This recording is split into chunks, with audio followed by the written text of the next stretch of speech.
Salut à tous et bienvenue dans cette nouvelle édition du Breaking News consacrée au Real Madrid. Alors Nicolas, quelles sont les informations du côté de la Maison Blanche ? Salut à tous et merci Sophie pour la parole. On va commencer par parler de ce match de la Liga. Comme on le sait tous, le Real Madrid a joué son match contre l'équipe du FC Barcelone, le dernier classico de la saison. Il faut dire que ce match était important pour rester au contact du FC Barcelone qui était leader avec 4 points d'avance avant le début du match. Et résultat des courses, une défaite 4-3. Si cette victoire devait se résumer en un mot, ça serait désillusion, et si c'était en une phrase, on dirait sûrement Kylian Mbappé a brillé dans un classico, mais le Real Madrid n'a plus d'âme, alors vivement les vacances. Alors que retenir de ce match ? Le Real Madrid a certes ouvert le score et a mené au score après le doublé de Kylian Mbappé, mais la Maison Blanche est vite retombée dans ses travers avec un jeu qui ne lui ressemble pas. Le manque de cohésion entre les joueurs madrilènes ont montré que la machine était enrayée. Cette équipe du Real Madrid, qui était autrefois au sommet du monde, est tout simplement retombée sur terre. Et la chute a été très dure pour la Maison Blanche. Tout au long du match, les fans du Real Madrid se sont mis à rêver d'une victoire, mais les joueurs du Real Madrid semblaient ailleurs en faisant des erreurs qui montraient qu'ils étaient tous simplement dépassés par la furia catalane qui, en l'espace des quelques minutes, a tout simplement fait exploser le navire madrilène, une remontada qui a fait mal aux supporters madrilènes. Kylian Mbappé est la seule satisfaction de cette rencontre. Son triplé a fait du bien au moral et tout au long du match, on n'a pas senti que Vinicius Junior ou même Jude Bellingham pouvait faire quelque chose de meilleur pour renverser le match. Le coupable dans ce genre des situations est toujours connu et c'est l'entraîneur. Carlo Ancelotti a fait de son mieux avec les joueurs qu'il avait à disposition, mais il n'a pas réussi à faire mieux jouer des garçons comme Arda Güler pour que le Turc soit plus impliqué dans les offensives du Real Madrid. Chaque ligne de l'équipe a fait un match catastrophique, même quand il s'agissait de faire un repli défensif pour aider les coéquipiers en danger. C'était tout simplement un fiasco. Le Real Madrid a perdu tous ses classicos cette saison et la raison est très simple. Hansi Flick a tout simplement transformé le FC Barcelone et Carlo Ancelotti n'a pas su comment s'adapter à cette transformation. Le Real Madrid attend la Coupe du Monde des clubs et on espère que les joueurs présents feront bonne figure. Parlons à présent de Rodrigo. L'international brésilien n'a pas joué le match contre le FC Barcelone et les raisons semblent être connues.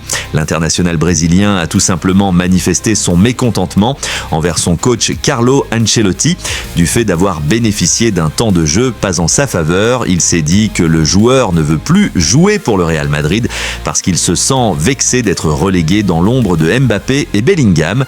Son avenir dans la capitale espagnole s'écrit plus que jamais en pointillé malgré l'arrivée attendue du nouvel entraîneur Xabi Alonso. C'est donc une affaire à suivre. Parlons à présent de Carlo Ancelotti. La fédération brésilienne a annoncé la venue du coach italien sur le banc de la Seleção. Le technicien italien sera le nouveau sélectionneur du Brésil jusqu'en 2026 au moins, date de la prochaine Coupe du Monde.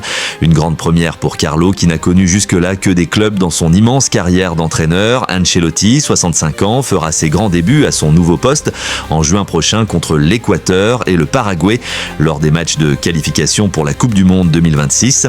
L'objectif du sélectionneur italien sera de ramener le Brésil dans l'élite du football international après plusieurs années de déception. Poursuivons avec Trent Alexander-Arnold. En fin de contrat avec Liverpool, Trent Alexander-Arnold a annoncé dans une vidéo postée sur ses réseaux il y a quelques jours sa volonté de quitter son club formateur à l'issue de la saison sportive. Une décision qui a eu du mal à passer auprès des supporters qui l'ont copieusement hué pendant la réception d'Arsenal le dimanche dernier. La future destination de l'international anglais semble être le Real Madrid, mais pour l'instant rien n'est encore officiel et les pourparlers entre les deux camps semblent avoir suffisamment évolué pour permettre au Real Madrid d'accueillir un nouveau joueur qui pourra apporter un plus à la Maison Blanche. C'est donc une affaire à suivre.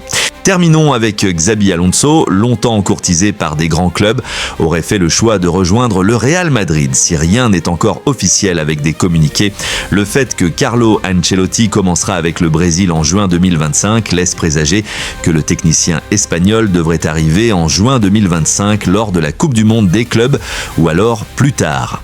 Mais si les conditions ne sont pas réunies pour l'arrivée de Xabi Alonso en juin 2025, il se dit que le Real Madrid devra prendre un autre entraîneur entraîneur à la personne de Solari pour s'occuper de l'équipe. Le chantier de Xabi Alonso, s'il est confirmé, sera sans doute la défense. La Maison-Blanche étudie différentes pistes pour accueillir des défenseurs pouvant apporter un plus à l'équipe. Si la venue de Trent Alexander-Arnold semble être une évidence pour la direction madrilène, d'autres noms continuent à intéresser la Maison-Blanche. Il s'agit de Jonathan Tah, William Saliba, Dean Whitson, Ibrahima Konaté ou encore Jorel Hato, voire même Christian Romero. Du côté de Dean Whitson, les discussions semblent avancer et les choses se précisent petit à petit pour une décision finale. Toujours en défense, il semblerait que Xabi Alonso souhaite venir avec un de ses cadres du Bayer Leverkusen, en la personne de Grimaldo qui est un latéral gauche. Si pour beaucoup la venue de Xabi Alonso semblait s'accompagner avec celle de Florian Wirtz, l'international allemand a pris une autre décision parce qu'il souhaite évoluer au Bayern Munich.